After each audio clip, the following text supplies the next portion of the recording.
Hello my sweet friend, তোমরা সবাই কেমন আছো? আশা করছি তোমরা সবাই ভালো আছো। আমরাও মোটামুটি ভালো আছি সবাই। তো আজ হচ্ছে শনিবার, শনিবারের কিছু বাজার দেখাবো তোমাদের। এই যে এইমাত্র সবে আনলো জাস্ট, আর আমি ভাবলাম চলো তোমাদের সাথে একটু শেয়ার করি। এখন তো শীতকাল, প্রচুর ধরনের সবজি পাওয়া যায় তোমরা জানো, আর এই টাইমে সবজিগুলো কিন্তু খেতেও বেশ দারুণ লাগে। তো প্রথমেই আমি কিছু চপ এনেছে, সেটাকে বের করে একটা গামলায় সাইড করে নিয়েছি। ধনেপাতা দেশি, এত গন্ধ বেরোচ্ছিল ধনেপাতাটা, মানে কি বলবো, মানে বাজার ব্যাগ যখন আমি ধরছিলাম তখন থেকেই সেন্টটা একদম ময়ময়। দেশি ধনেপাতার দারুণ লাগে। আর এদিকে পেঁয়াজকলি এনেছে, বেগুন এনেছে, শালগম, ছিম।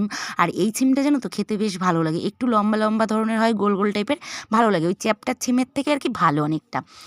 আর হচ্ছে এদিকটায় তোমাদের কি বলবো, মানে বাজার গোছাচ্ছিলাম আর তোমাদের দাদাভাইয়ের সাথে সাইডে আবার কথা বলছিলাম, একটু কিছু মনে করো না। যাই হোক, এদিকে দেখো পেঁয়াজ এনেছে, সাথে অনেকটাই আদা এনেছে, আর এনেছে কিছু আলু, ছোট ছোট আলু এনেছে। আলুর দম খেতে কিন্তু জাস্ট দারুণ লাগবে, আর এখনের আলুগুলো এত টেস্ট খেতে, মানে কি বলবো, যাই রান্না করি না কেন দারুণ লাগে।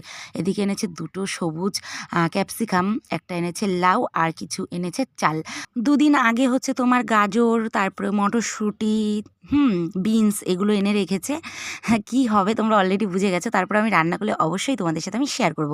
তো এই শীতের বাজারগুলো তোমাদের কেমন লাগলো অবশ্যই তোমরা কমেন্টে জানাবে। আর দেখো, এই যে কাঁচা টমেটোর কথাটা বললাম না, কাঁচা টমেটোও কিন্তু দারুণ লাগে খেতে। এদিকে দেখো ফ্রিজটা আমার গুছিয়ে কমপ্লিট হয়ে গেছে। কেমন লাগলো